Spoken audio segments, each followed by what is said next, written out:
Welcome to Pathways to Greatness, where we explore the journeys of exceptional individuals who have achieved remarkable success in their fields. Whether you're an aspiring athlete, a business leader, or simply someone striving to reach your full potential, this podcast is your guide to unlocking the greatness within you. Join us as we dive into inspiring stories, practical strategies, and the mindset shifts that can transform your path to greatness. Let's embark on this journey together. Hey, welcome back to the Pathways to Greatness podcast. It's me, Jeff. And on today's show, I have Coach Logan Tule Tillman. He is the founder of L2 Football Academy Global.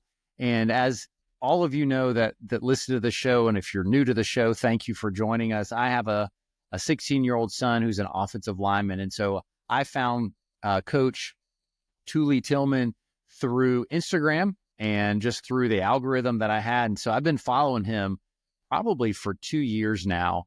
And I reached out and asked him if he wanted to hop on the podcast, and he said, sure thing. And so I was very excited because I enjoy watching people do something that they love and that they're really good at.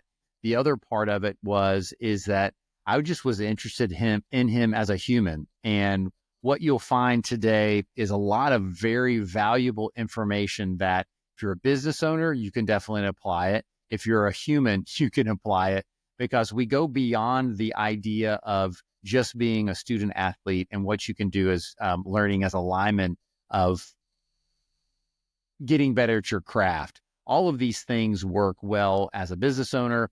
It works well as just like I said, a human being. So Coach Tuley-Tillman did a fantastic job sharing his information, articulating it, and then making it in a digestible fashion. And that's what makes him special, and that's what makes him a good coach. So ladies and gentlemen, Coach Logan Tule Tillman.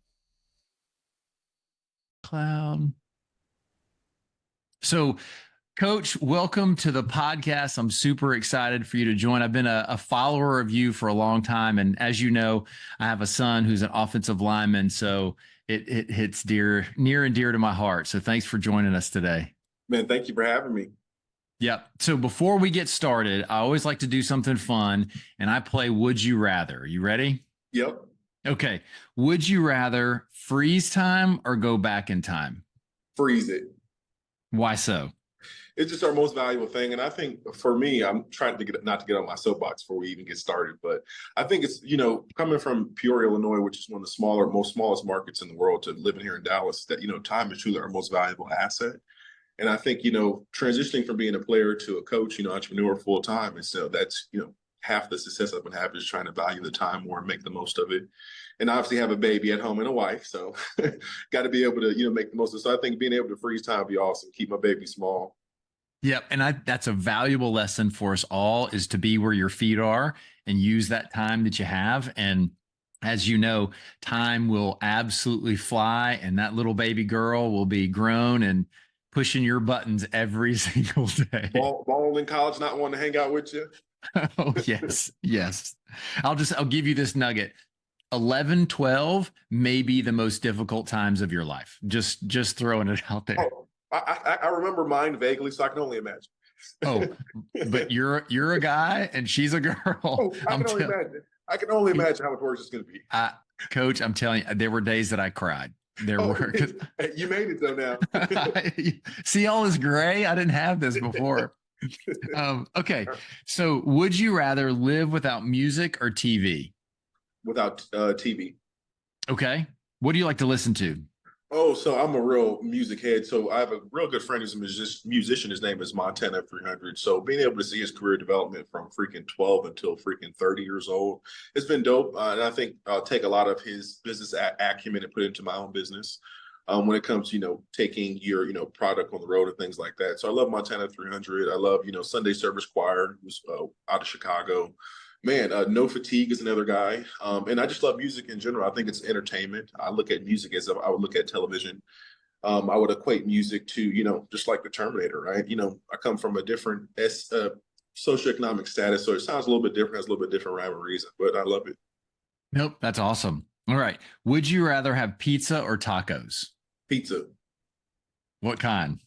Man, so I'm shameless plug. Domino's has a Parmesan deal. Got to hold on me, Coach. So that one probably. And then Yeah. I went to grad school in El Paso, so I had so much Mexican food there. It was such a good time. So I just stick with pizza.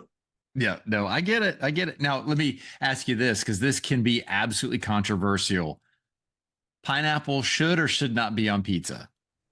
It's one of those things. I didn't do it as a young fella, so I don't believe in it. So I would say no, but hey, float your boat, let it Okay. roll. All right, gotcha. All right, last thing. We're done with Would You Rather, but if you came with a warning label, what would it say? Hey, keep that thing vertical now. Add speed and attitude. I like it. I like it. That's good. Awesome. Well, Coach, I started this podcast back in 2023 with the desire of understanding that everybody has a different definition of greatness and everybody's pathway is different. And the one commonality is nobody has a linear path from greatness from A to B. It is not a straight line, never is and never will be. And so the goal was to get people on like yourself to share their perspective of greatness and to share their pathway, and then also tactics and tips that they've used to help themselves navigate.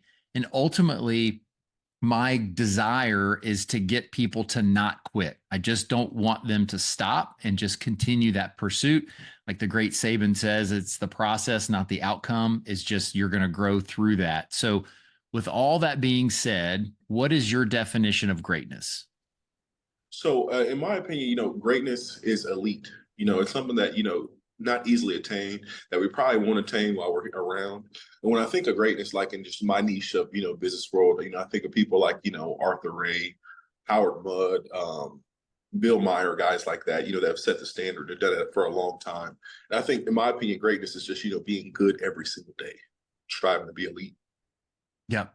And like you said, what I like about that is not only striving every day, but you also are looking to other people. You're seeing someone where you want to be and then working through that process. And then I like what you said earlier about the music is you're finding people outside of even your scope of specialty who have been successful and trying to figure out and learn. So how could you help a young person or anybody if they're striving and they're struggling, they're not really sure what's the next step? How do you help people see what that next step may be?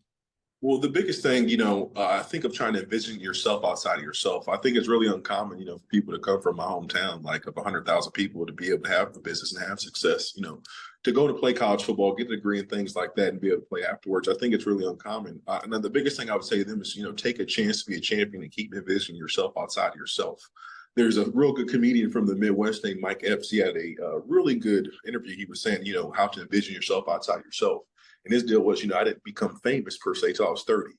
And I think that hit so hard because it's one of those things like, even if you're an underwater basket weaver, right? If you can, niche it down and find your, niche audience, you can have a lot of success. Yeah. And I like that. Take a chance to be a champion, because that's one of those things that the first part of that, everybody wants the champion part. Nobody wants the take a chance part. So so to give the audience a little bit of a context, I'm sorry, I'll give this in the up front. So you don't have to go into full in depth, but give everybody a little bit of your background of who you are and where you're at right now. Yep. So from Peoria, Illinois, played Division I football at Michigan, finished at UTEP, then went to the 49ers, got cut, fired on my day off in training camps. That's why I make all my guys play all 5 positions. And then after that, I went to the AAF. It was with legendary coach Mike Singletary, playing tackle, having a great time. Then went to the XFL with Coach Pep Hamilton, was playing center in all 5 positions. And then got tired of getting fired on my day off and seeing the writing on the wall, and then got into player development full time. And who I spoke on earlier, Coach Bill Meyer gave me a call one day, like, "Hey, can you get to San Antonio?" "Yes, I'll see you there." And he wasn't there, but I ended up having my first opportunity in professional football. Coached the TSL Jousters. So it was short lived, but it was a great experience. And it was more of building the belief. And I think, like we were saying earlier, help people envision yourself outside of yourself is awesome. And you have to, be able to take those situations like that and you let them snowball.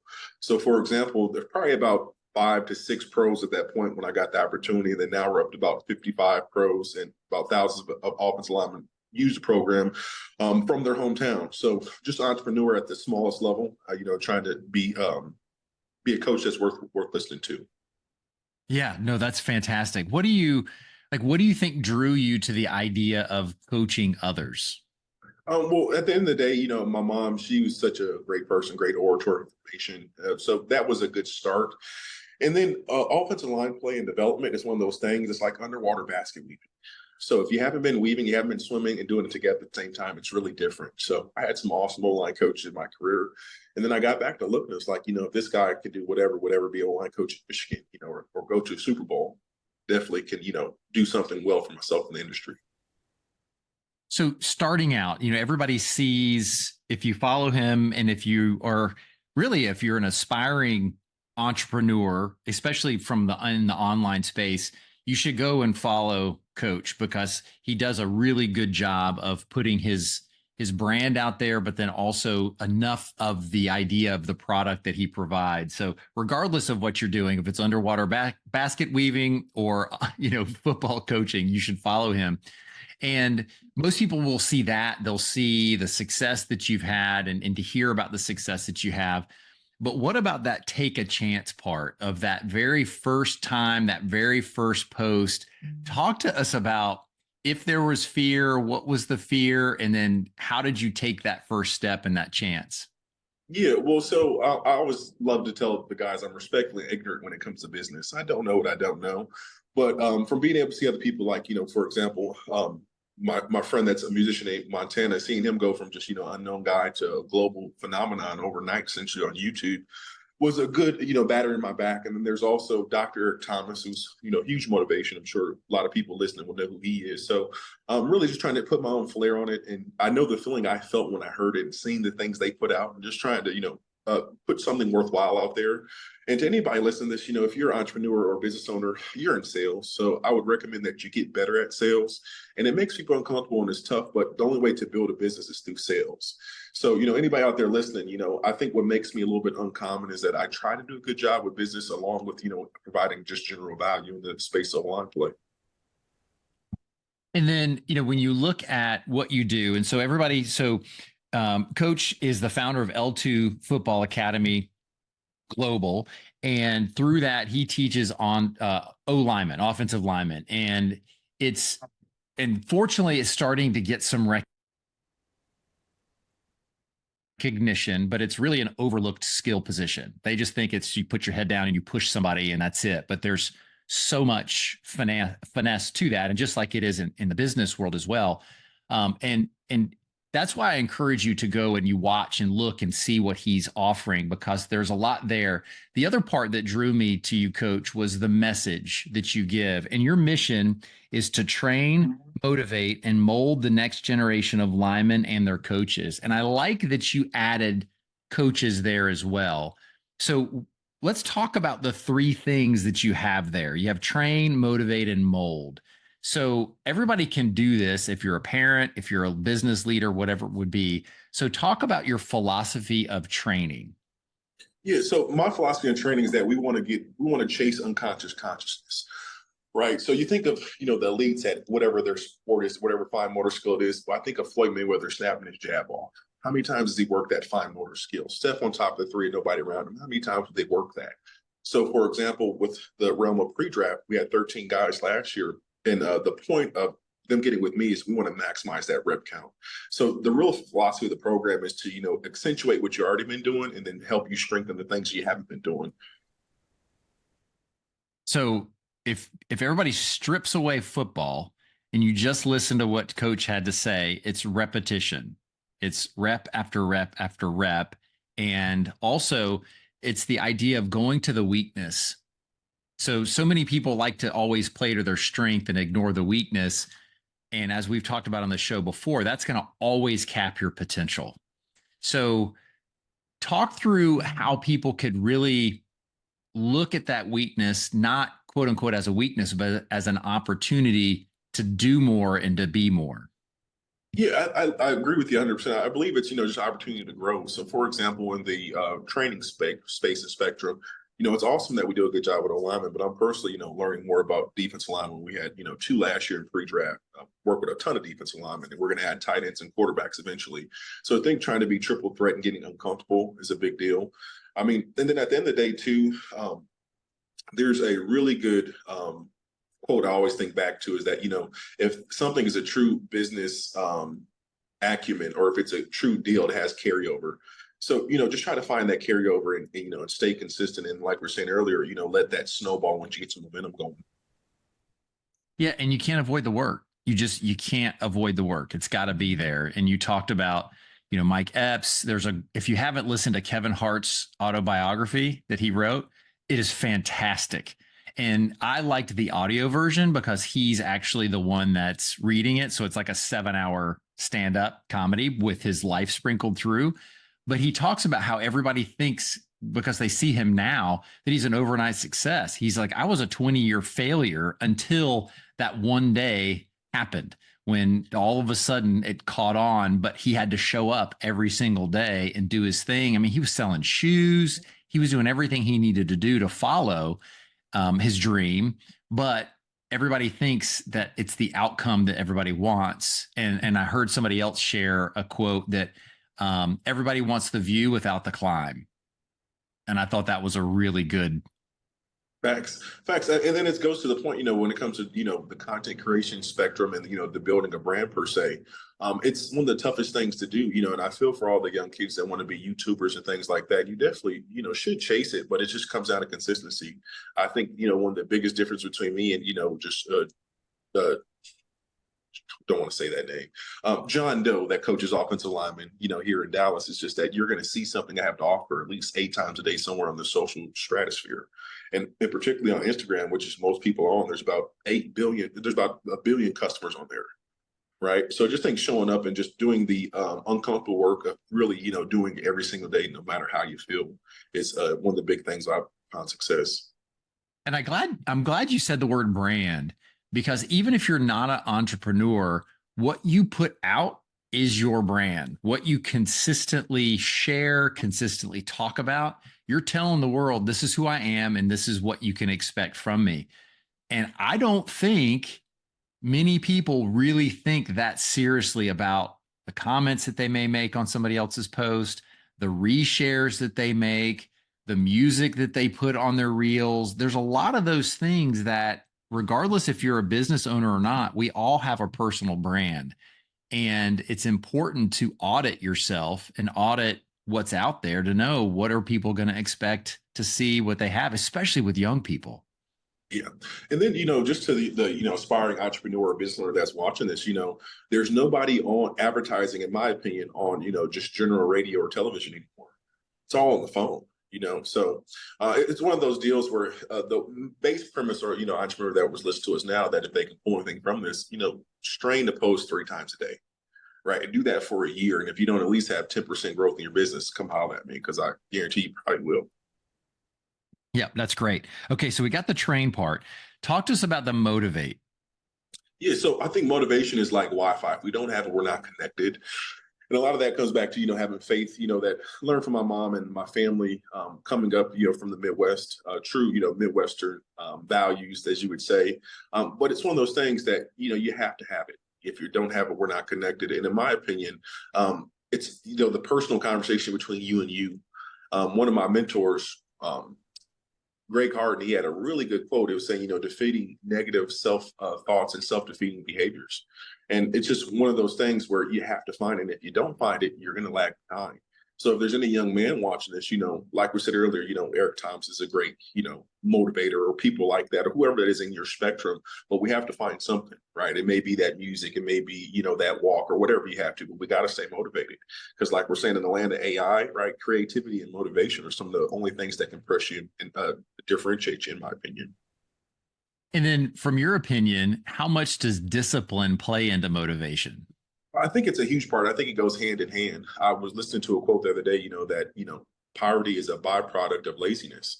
And it's sad when you look at it, but, there's have and have nots. And so any young man, listen to this, you have to keep yourself motivated. And if you're not, somebody else will.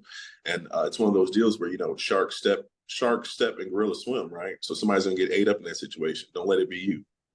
Flip that around. But yes, for sure. And it takes discipline to stay motivated, because motivated is emotion. That's the excitement. But you go ahead.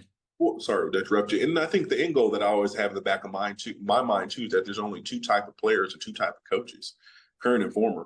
Right. I think back to, Howard Mudd and, guys like that unfortunately are around Dave Magnazuk, elite coaches. Right. There's some point we're not going to be around, so I think that's one of the biggest motivating factors to me getting the gym and lose a little bit of weight. Right. So stick around a little bit longer. So I think when you have that into your mind, that helps your motivation. But, it's one of those things between you and you. Yeah. And then again, it's just setting that intention of this is what I need to do, having a pregame routine, mid-game routine, post-game routine, like just all these elements of, because like last week, in full disclosure, I was having a rough mental week of just doing the things that I needed to do. And so I find certain podcasts that it's 30 minutes of smashed up motivational speeches. And there was a great one from Kobe. And it just was one of those things that I needed to hear. And one of the things he kept saying is job's not finished, because they came up to him, they just won the second game of the playoffs. And they're like, so how do you feel? He's like, I got to go to work tomorrow. And they're like, well, you just won. He's like, job's not finished. I still got more games to win. And I thought of that of just in my day-to-day activities is I'm a husband and a father. And so the job's not finished. I got to pull my boots up and get busy and get refocused, because you can waller in it for only so long before you just got to say, you know what, I'm over it. I'm done. Yep. Let's ride. Yep, for sure. One of the other things that you said before we go into the mold, you talked about, elite coaches and what you see as an elite coach. And I would really enjoy hearing what your definition and what makes someone in your eyes an elite coach. So for me, they're a great orator, right? Nothing's right or wrong, but they're able to find out, what the athlete or the group has ingrained, okay, and then mold them. And then beyond that, I think there's a fine line between bringing the juice and intensity and running guys into the ground. I really love where college football is now, because you got to watch your lip, right? It's not anywhere in the day anymore. You can be an a-hole, excuse my language, and just run guys to the ground like because they like there's no tomorrow, because they have options now. So really for me, I look back to guys like Jim Harbaugh, Mike Singletary, Daryl Funk, Arthur Ray, guys like that, how they went about their deal. Kurt Anderson, who I never had a chance to be in the room with, but is a great influence on my life. Just how they go about their business, and then obviously when it comes to O-line's perspective, anybody listen to this, if you're a straight toe connoisseur, turn those toes out, get the insteps down. So, I mean, just, small stuff like that, it always matters. And in my opinion, I don't care if you're Kevin Dotson, starter for the Rams, 85% on PFF, or Big C that just started at 8 years old. We got to work. So, I mean, coaches like that can provide the how, why, what in the weekly goal and the daily aim, in my opinion, are, that elite of the elite. Yeah. And I like what you said, because it's they speak well. So that means they communicate well. They communicate in a way that anybody can understand it, regardless of what their education may be. And you talked about, you have an 8-year-old plus guys getting ready to go into the NFL draft. So you have to talk to them differently. There's no way. And the coach that's one size fits all, that there's some that are out there on social media that they coach one way and that's it. And that's their thing. Yeah, and I think for me, though, I had a really great experience back in the day at my alma mater, Pure Emmanuel, working, isolated behavior class and, being a teacher. And I think that's, the key point of it, is that coaching is teaching and teaching is coaching. So at the end of the day, I think trying to strive to be the best teacher and orator information, is what sets those 1% level coaches apart. Well, and it's the ones that have lasting impact, a lasting positive impact. And you'll hear some of those that you get to speak to or hear from, and you go, look, I don't care where that particular coach ends up. That's where I want to go, or I want my son to go, because I know that they want to teach them the why. And you said the how, what, why is, it's not just do that. It's okay. If you do that, this is what's going to happen. And if you don't do that, this is what's going to happen. And we do that as parents, but we don't do it in the business world, and we don't do it in society as much. It's just do it this way. Yep. And then I at one point that thought that invokes in my mind, I was speaking at a prison somewhere in Texas, not going to put them out there like that. But there was, a young lady there, and I still think back to her to this day, and I talk about the 40 by 40 concept. So if there's any entrepreneurs out there, especially ones that you don't want to rise from poverty per se, so write that down, 40 by 40. So whatever niche that you're within, if you have a product valued at $40 times 40 clients, okay, now you got some commerce going. So that's what that made me think of there. Really just trying to, make it as digestible as you can. Is what I think, really helps out. Yeah, and because if people can't digest it, if they can't eat it, consume it, then it's just there. Yeah, okay. Like I was saying, no, you go. Well, like I was saying to the big fellas earlier, it's awesome that we're here to get some work in, but what you do afterwards and what sticks with you, in my opinion, is what's really important. Yeah, and that's another good point. Is when you're on your pathway to greatness and you're looking for that virtual mentor, because you have to look for a mentor. You have to look for a coach, somebody that you want to follow and listen to. If the things that they say don't stick with you, I don't think it's a them problem. It's a you problem. It's a whether or not you're willing to receive. And they talk about that the student will appear. Student appears. How does that go? I can't believe I just forgot that. Anyways, when the teacher shows up, the student will be there. But to me, it comes into the teacher's always there. The student just doesn't realize they're ready to learn. Yeah, or doesn't realize, natural selection. And then really quick, not to get on my soapbox, but, any athlete listening to this here, it's so important that you do something on your own. You have a battle rhythm, you have a scouted routine, because, natural selection is real. And at some point, like I was telling to the big dog earlier, I'm teaching about a month, you're going to be in somebody's room. We got to associate terms to freaking roll, snap next, cash checks. And if we can't, somebody else is going to. So I think that's a big deal.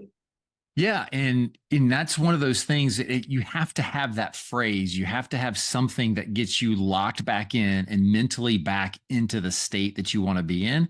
I coach an exercise where it's green light, yellow light, red light, and you have your mental attitude as you go through, and you have to recognize where you're at. But then the key thing is then you have to figure out what is your release to help you refocus.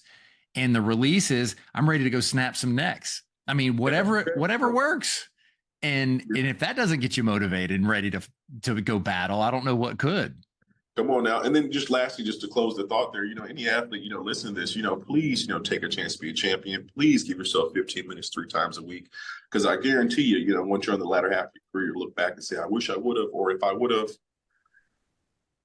I had the conversation just yesterday, is that I guarantee anybody and everybody who's listening is when you look back at your life, you will never say, I wish I would have watched more TikTok reels and I wish I would have played more video games.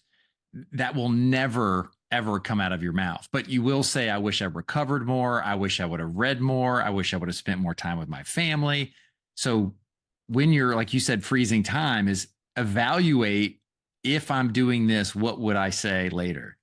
Exactly. Or like myself, I shouldn't have been messing around in 6th grade. I should have got a house loan here in Dallas. It's so competitive. But it's true. Well, and it's a great point. And don't keep saying don't get up me on my soapbox. I want you on your soapbox, because that's why I asked you to come on, because I know you have a lot of valuable information.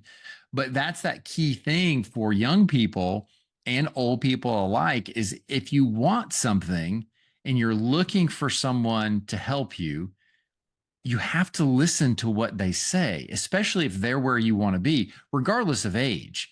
Is that if I see you having a tremendous amount of success and you're 29 and I'm 51, age is irrelevant. It's position. It's where you're at and what you need and what the expertise that you have. And if you give me something and I go, you know what, coach, that's great. That's great information. And then I just leave it on my desk, that values no one. Well, and then that makes me think of a great point that, based on what you're saying, to piggyback off of, it's all approach, how you go about what you do and how you apply it. Yeah. And I think sometimes if we're on the business idea and entrepreneurship, and it would take place in athletic coaching as well and mental performance, if you give people too much at one time, they can't consume it all. It creates a feeling of being overwhelmed. They're like, well, I can't do this anyways. But talk to me about your theory around just getting 1% better on a daily basis. Yeah, so I try not to fool myself, and I remind young coaches that I train as well, is that we have a small niche that we can help out, and just to connect to a point you were saying earlier, I think age doesn't matter, but approach is so big because sometimes it's not about being right or wrong; it's about having a conversation. I try to remind myself of that. This doesn't matter for the price of rice in China, right? So sharing an opinion and then having that opinion, and then being able to come to a middle ground, I think is a big deal. But to what was the question again? Let me get back on point. I don't remember because we just got off on a really good tangent on what we were talking about. Yapping, man. Sorry. Yeah. No, this is perfect. This is what this is what people want to listen to. They don't want to listen to that's what I listen to. yeah, exactly. It's just that on and on. And that's what I love about. I don't know if you listen. He hasn't put one out lately, but Serendipity with Inky Johnson. That podcast is so good. So good. But we were just talking about motivating. We were talking about elite coaching, and I think you wrapped that up, and then I interrupted you. But one of the last things in your mission statement is around mold the next generation. And so I would really enjoy hearing what your thoughts are around that, and what are some of the things that you're doing to do that. Yeah, so with my nonprofits, Fair's Never Final, we just want to try to help you, bridge that gap to wherever you want to become next. So, bridging back to what I was saying, I was speaking at that, prison or the youth jail, excuse me, talking about entrepreneurship in the 40 by 40, it's one of those things where the age and era that we're in, there's so much overstimulation. I feel really bad for the young fellas because they have so much information and it's almost impossible not to compare. Right. So I think when it comes to molding, it's really being able to take a gratitude approach, and try to understand that we're not going to be around for forever. Right. So talk to yourself nice. And one of the biggest things with young people that I see is that, we want it now. And it's fine to be enthusiastic, and urgent with your movements, but understand a lot of things are going to take a lot of time. Like with building the LT2 program, I think my first training session was maybe in 2015. And I was really blessed to have, Uncle Pete to, take me and say, hey, come work with this other young fellow. But, it takes time. And I don't even know how long ago that was now, 2015 till then. But the base premise, of really molding the next generation is sharing what we know. I think back to guys like Howard Mudd, who in my opinion is the Michael Jordan of online coaches. If he wouldn't have left that book, what do we have from it? And so somebody listen to this now, just understand that you have power, and it may not be to motivate, and mold 1 million people, maybe 30. But I take a lot of onus in that. And, having a family is a big thing. Very happy, come from, like I was saying, lower SES. So just being able to have something to lead them, I think is a big part of it, that shapes, why we have to mold it and why we have to, attack the dream with enthusiasm and things like that. But, my long-winded answer is just to say that, we want to help them go from point they're at to that next point. And I believe we can do that through motivation, through self-reliance and through gratitude. And what's great, I was really drawn to the mold because I feel like not having, known you for very long, and this is our first conversation, when you talk about molding people, that shows to me your heart. It shows that it's not just about X's and O's and kick steps and what are you going to do and what's the technique. It's how can you apply these things now as transferable skills to the rest of your life? If you're focused, if you're moving through just the training process, you're not just learning how to be a better lineman, you're learning how to apply discipline, motivation, training that you're going to need for the rest of your life. And to be the CEO of your dream. Yeah. How many of us are just delegating that? We say that we want to be that one, but then we complain about somebody else did this and we didn't get this opportunity and this chance. And, I always talk about you can't delegate your own self-development. You can't whine and complain that I'm not getting better, especially this day and age. Good grief. If you're stuck in a small town and you don't have an O-line training facility there you go. There's online. Free run starts. And then, all the guys that have worked with me, and there's probably thousands of linemen at this point, that goes back to the molding part is that, to hold them accountable. I appreciate, you that opportunity that you gave me to be your coach for that day. But, you should be working your set tree. You should be working your battle rhythm. You have to work your scouting routine, right? To be able to have that opportunity. And then now with the impotence of NIL, there's no more, amateurism. It's all the minor leagues, right? Yeah. And think about for those who are listening that aren't athletes, what are you doing to get better? What are you doing? Well, and then the guys that aren't athletes, right? I'm probably saying the name wrong, but I think of businesses like Nvidia. Am I saying that wrong or correctly? I think that's right. Biggest market cap that I've even read about, right? And I think things like that are so exciting, especially people outside the realm of athletics. There's a certain cap on it. Here in America, helping solve lazy people's problems can make you very wealthy. And I'm in the process of trying to find more things like that myself. But just to the person that's not an athlete, if you're developing a brand, business, and product, you have to put it out there and gorilla pimp it out 5 times a day. If you really want success. Just my opinion. And because the point of doing that is to put more eyeballs on it. And then ending my thought here is that any entrepreneurs out there, stop trying to have the best freaking underwater basket weaving technique. Find distribution. Yes. Yeah, for sure. Well, and just put it out there. Let the market refine your messaging. Let the market refine what you're doing, because it will tell you if you're willing to listen and you're putting it out there consistently enough. And it's just so important for us as humans to constantly strive to do more, be more, and try to figure things out. And I like what you said is that if you can solve lazy people's problems, you're going to be a millionaire easily. And it doesn't take much for young people, for adults. If you just have a little bit of discipline, a little bit of integrity, you will stand out amongst the masses. Amen. And some to offer. Yeah. There's a really good business coach named Myron Golden on YouTube, and he just, one of his deals is making more offers. So I just keep that in the back of my mind. What more can we offer? What more can we create? Yeah. And that's why you're probably going into D-line, tight end, QB. I mean, just kind of where it's at. Got a craft. Yeah.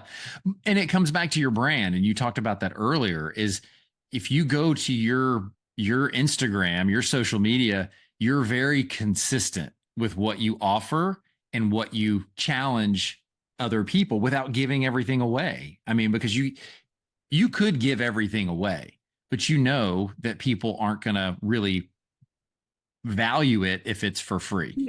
Well, exactly. And then that's I'm so glad you brought that up, because that goes to the point of, being an entrepreneurship and an SBO, small business owner. You have to be able to have certain prices on things or set them accordingly based off the market.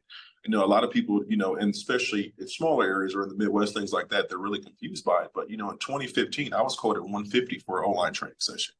And now with inflation, yada, yada, yada, what those rates get to.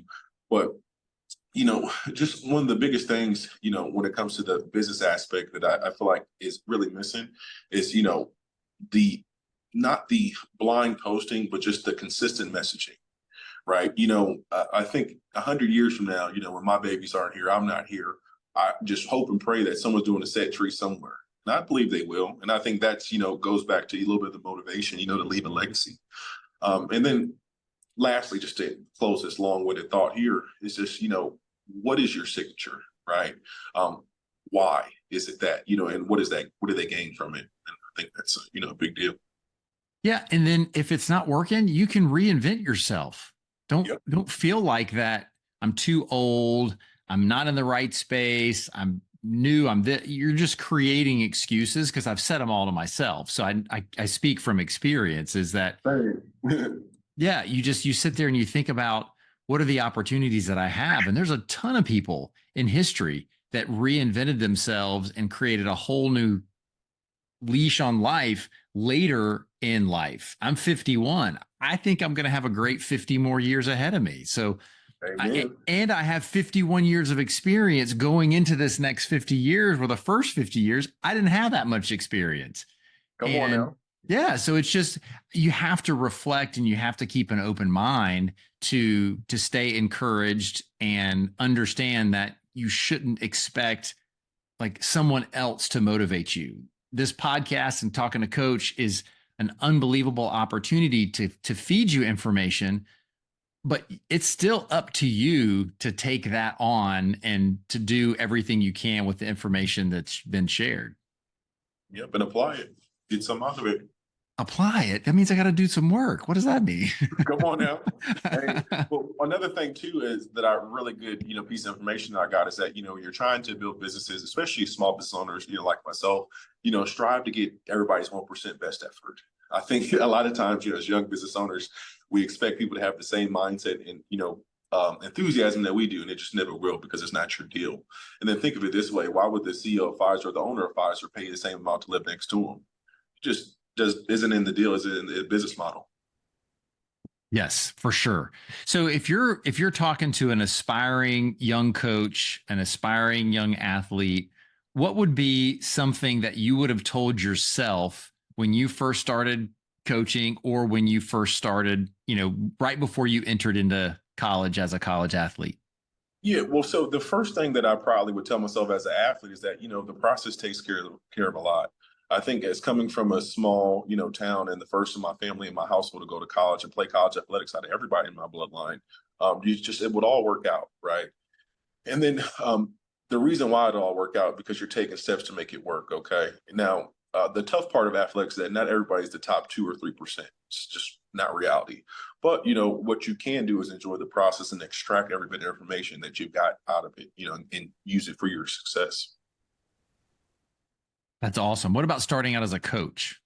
Well, as a coach, you got to go craft, right? I think back to, I was in the XFL with Coach Pep Hamilton, and I'm not going to say the coach's name to call them out. They're really good. They're coaching great NFL teams now, ironically. But he was saying, yeah, they're out there calling crap up. I already know what I'm going to call. They're getting practice coaching. I thought he was really coming at him, but it's one of those things like you have to craft, you have to coach. Like I work a lot, no. But point being, I'm willing to only take about 4 days off a year, right? Wedding, wife, baby's birthday, grandma, if we have some going on. But you have to craft, and you have to do something daily, right? And so just for that young coach is that, get as many guys in front of you as you can and try to find distribution after you get your program set. And then after you get your program set, try to get better at sales. And after you get better at sales, get into education and, try to get some low hanging fruit by being a substitute teacher. And I think, those are some of the best tools that have helped me have an advantage in the marketplace. Yeah. lead generation, right? Got to. And you create it through content, cold DMs, all that good stuff, marketing, emails. And then another thing too, and I'm gonna shut up here because I know we're running out of time, but I found out, big businesses don't email you to buy stuff. They email you to see their company's name, right? So it's all just about reps. Yeah. And then look at it this way too, before we even met, it takes most consumers about 14 times of seeing your product before they even care about it, and about 18 before they want to buy. Yeah. Yeah. So you have to be consistent. Give yourself a shot, because you don't know what you don't know. Yep. And you have to market yourself. Gone are the days of I'm just going to do a good job and they'll find me. There's too much noise. Too many distractions, and especially with the guys too. Like all the guys I work with, that's why I was trying to post a set tree, because you should shift your focus. You should give us 15 minutes on your dream. Yeah. If your dream's big enough and you want it bad enough, what's 15 minutes? Amen. Nothing. For sure. Well, Coach, what is something that you would like to leave the audience with today? Well, so the biggest thing I want to leave you guys with, is that if you're an entrepreneur, strive 40 by 40, okay? Find you a product, $40 or less, try to find 40 people that are interested in buying it, okay? And I'm still learning myself. So I think another thing that I want to make a point of too is that you don't have to always be right. I always think to myself that, does this have anything to do with the price of rice in China? When it comes to the spirit of social media, we're all in one melting pot. But understand that there's nothing right or wrong. It's just all a preference, right? So if you want to build up your program, you want to build up your clientele, things like that, focus on the stuff that matters. Building relationships, getting guys coached up, being consistent. Yep. That's good stuff, man. So how can people find and follow you? You can find me on Instagram at LoganTT72, or on Twitter at Logan Tillman, or my website is www.lt2fbaglobal.com. And we have a blog. It's one of the biggest recruiting blogs in the world, Craig. If you've watched Friday, you know what I mean. But beyond that, hit me up. And if you want any prayer requests, please make sure you go to Fair's Never Final on Instagram if that's what you're into. But that's how you can get a hold of me. That's awesome. And I'll get all those links from Coach to make sure that I put them in the show notes. So go in there, find it, look for it, follow him. Again, regardless if you're a football player or even into athletics, it's a good way if you're looking to build a business and to build a brand. He's a good one to follow. So, Coach, thank you very much. Hang on 1 second, and I appreciate you coming on today. Yep. Thanks for joining us on the Pathways to Greatness podcast. We hope that today's conversation inspired you to take steps towards your own greatness. Remember, every journey starts with a single step. If you enjoyed this episode, please subscribe, leave a review, and share it with someone who might benefit. Actually, share it with 3 people that you might think it might benefit. Until next time, keep pursuing your passions and carving your own path to greatness. Take care.